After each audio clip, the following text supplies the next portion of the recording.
அவுதுல்லாஹி ஷைத்தானிர் ரஜீம் பிஸ்மில்லாஹிர் ரஹ்மானிர் ரஹீம். அன்பார்ந்த நேயர்களே, பலஸ்தீன் மீட்பு போர் 962வது நாளை எட்டி இருக்கிறது. ஈரானுக்கும் மனித இனத்தின் எதிரிகளாகிய நத்தியான்ஹுக்கும் ட்ரம்புக்கும் இடையே நடக்கும் இந்த யுத்தம் 94வது நாளை எட்டி இருக்கிறது. போர் நிறுத்தம் என பார்த்தால் 56வது நாளை தொட்டு இருக்கிறது. இந்த நாளில் ஒரு கசப்பான செய்திகளுக்கிடையே ஒரு சற்றே மகிழ்ச்சியான செய்தி என்னவென்று சொன்னால், இப்பொழுது ஈரான் அமெரிக்கா கொடுத்த எல்லா நிபந்தனைகளையும் தூக்கி தூர போட்டுக்கிட்டு நான் பேச வர மாட்டேன்னு சொல்லிட்டு, இதை நேற்றும் நான் சொன்னேன். அதே தோரணையில் நாம் பார்க்கின்ற போது இப்பொழுது லெபனானிலே யுத்தத்தை நிறுத்தணும், காசாவிலும் தாக்குதல்களை நிறுத்த வேண்டும் என்று தன்னுடைய நிபந்தனையில் ஈரான் சேர்த்திருக்கிறது. இது கொஞ்சம் காசாவை பற்றி ஏன் பேசலை, காசாவினுடைய நிலைமை கொஞ்சம் மோசமாக தான் இருக்குங்கிற சிச்சுவேஷன் ரிப்போர்ட்டை நான் இதுக்கு முன்னாடி உள்ள காணொலியில் சொன்னேன். இப்போ ஈரான் காசாலேயும் இஸ்ரேலுடைய தாக்குதல் நிறுத்தப்பட வேண்டும் என சொல்லி இருப்பது மனதுக்கு சற்று ஆறுதலை தருகிறது. அதை ஹமாஸ் போராளிகளும் இதர போராளிகள் குழுக்களும் நாங்களும் போராட இருக்கிறோம். அதே நேரத்தில் உங்களுடைய இந்த ஆதரவு பாலஸ்தீன மக்களை மகிழ்ச்சி வெள்ளத்தில் ஆழ்த்துகிறது என்று நன்றியும் சொல்லி இருக்கிறார்கள்.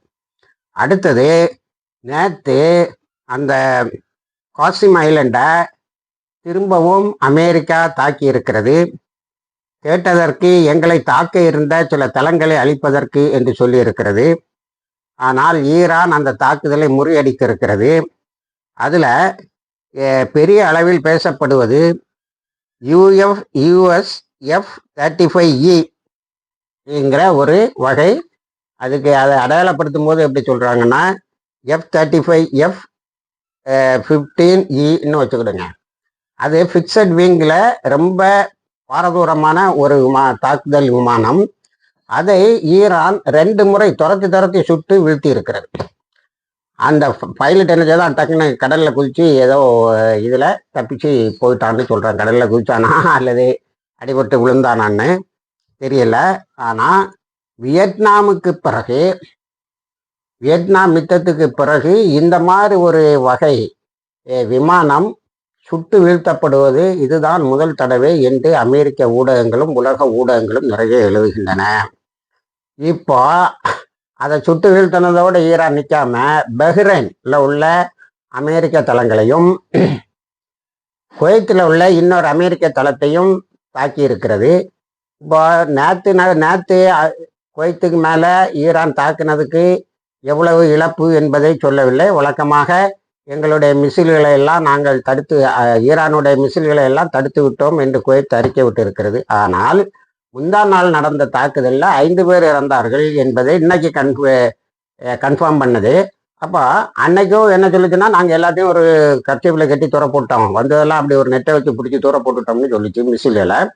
இப்போ அமெரிக்க இராணுவத்தினர் இறந்ததை ஒத்துக்கொள்கிறது. 11 பேர் அமெரிக்க இராணுவத்தினர் காயம்பட்டும் இருக்கின்றார்கள். அப்போ ஈரான் தாக்குதலை ரொம்ப பலமாக நடத்தியிருக்கா. இப்போ காசாவையும் லெபனானையும் ஈரான் சேர்த்த உடனே ட்ரம்புக்கு பயங்கர அழுத்தம். என்னடா அடிச்சு நிமித்துறா நம்மளை அப்படின்னு.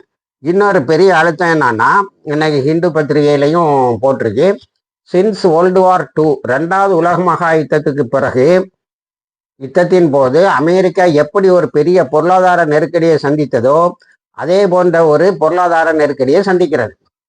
அதை ஃபினான்சியல் டைம்ஸ்ன்னு சொல்லக்கூடிய பத்திரிகையும் எக்கனாமிக் டைம்ஸ்ன்னு சொல்லக்கூடிய பத்திரிகையும் என்ன சொல்லுதுன்னா, இன்னும் 1 வாரம்தான் இருக்கு அமெரிக்காவினுடைய பொருளாதாரம் மண்ணோடு மண்ணா வீழ்வதற்கு. அதற்குள்ளால் ஹர்மூஸ் நீரிணை திறக்கப்படவில்லை என்று சொன்னால் அமெரிக்காவினுடைய பொருளாதாரம் கீழே விழுந்துவிடும்.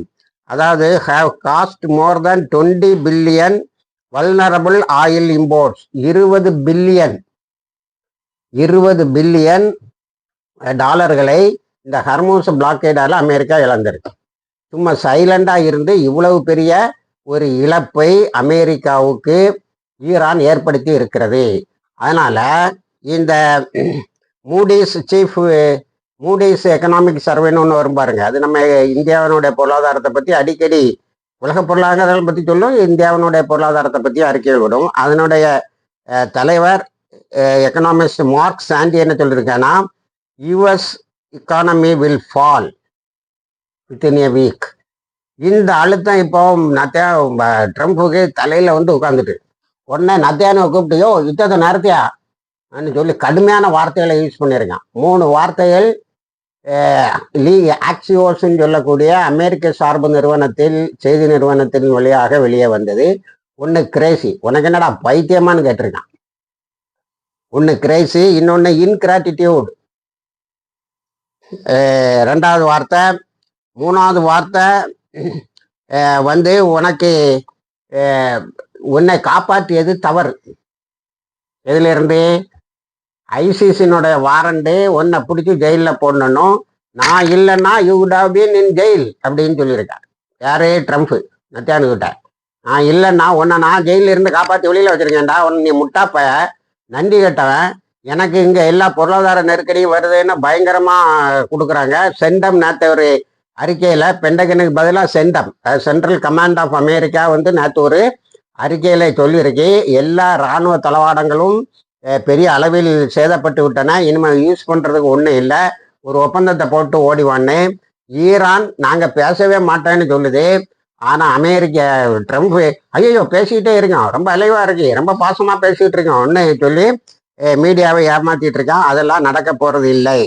அடுத்தது புது புது வார்த்தைகளை எல்லாம் இங்கிலீஷில் கண்டுபிடிச்சு உபயோகப்படுத்துகிறேன்னு அமெரிக்க ட்ரம்ப்புக்கும் நத்தியானுகுவுக்கும் நடந்த சண்டையில் பெரேட்டட் நத்தியானுகுவை வந்து பயங்கரமாக திட்டி விட்டார். இன்னொரு ட்ரெஸ்ஸிங் டவுன், நத்தியானுகுவை துணியெல்லாம் உரித்து அம்மனப்படுத்தி விட்டார். இப்படியெல்லாம் வார்த்தை போடுறாங்க.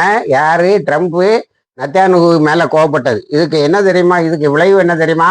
நேற்று இன்னைக்கு காலையில் வந்த செய்தி, லெபனானுக்கு மேலே தாக்குதலை நிறுத்திட்டாங்க. ஆனால் அது ஃபஜர் வரைக்கும் தாக்குதல் நடந்துட்டு தான் இருந்தேன்னு சொல்லுது. ஏன்னா இப்போ லெபனான் மீதோட தாக்குதல் நடத்திட்டு. இதில் இன்னொரு வேடிக்கை என்னன்னா, ட்ரம்ப் நேரடியாக ஹிஸ்புல்லா காலிலே விழுந்துட்டான்.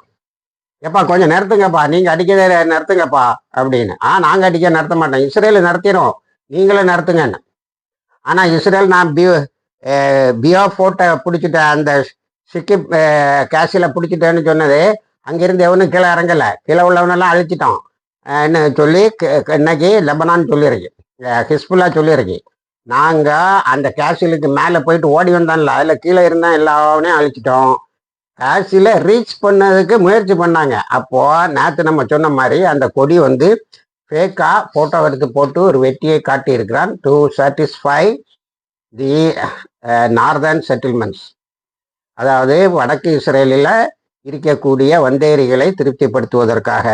ஆனால் நத்தியான்ஹூ லெபனான் மீது தாக்குதலை நிறுத்திட்டோம்னு சொன்ன உடனே பிடிச்சி எல்லாம் இஸ்ரேல் மீடியா, இஸ்ரேல் எதிர்கட்சி, ஆளுங்கட்சி எல்லாம் பிடிச்சி அவனை திட்டான். பென்கர் வந்து நீ யுத்தத்தை தொடரலைன்னா ஒன்று ஆட்சியிலிருந்து கவுத்துருவேன்னு சொல்லி பயங்காட்டியிருக்கான். பயங்கரமான ஒரு இக்கட்டான சூழ்நிலையில் நத்தியான்ஹூ அமெரிக்காவை பெரியதொரு வீழ்ச்சியில் தள்ளிய பெருமை ரொம்ப சாரும். ஒரு வாரம் இன்னும் ஈரான் இப்படியே பேச மாட்டேன்னு இருந்துட்டா அமெரிக்காவுடைய கதை தானாக முடிந்து விடும் என்பது பொருளாதார நிபுணர்கள் சொல்லக்கூடிய கருத்து. அடுத்தது லெபனான் வந்து லெபனானில் தொடர்ந்து லெபனான் பிராண்டில் ஹிஸ்புல்லா தாக்கிக்கிட்டே தான் இருக்கு. ஆனால் லெபனான் பிரைம் மினிஸ்டரு வாஷிங்டனில் உட்கார்ந்துட்டு நாங்கள் அமைதி பேச்சுவார்த்தையில் ஈடுபட்டு கொண்டு தான் இருக்கிறோம் என்று சொல்லி இருக்கிறார். இப்போ காசாவையும் லெபனானையும் சேர்த்து ஈரான் நிபந்தனை போடுவதால் இதில் ஒரு ரிலீஃப் கிடைக்கும் என எதிர்பார்க்கப்படுகிறது. ஆனால் லெபனான் மீதான தாக்குதலை இப்போ கிடைச்ச தகவல் படி இஸ்ரேல் நடத்திடுது. ஆனால் காசாவில் கான்யூனஸ், ஜெய்தூன், ஜபாலியா, சென்ட்ரல் காசாவில் தாக்குதல் நடத்தியிருக்கே 9 பேர் ஷஹீதாகி இருக்கிறார்கள்.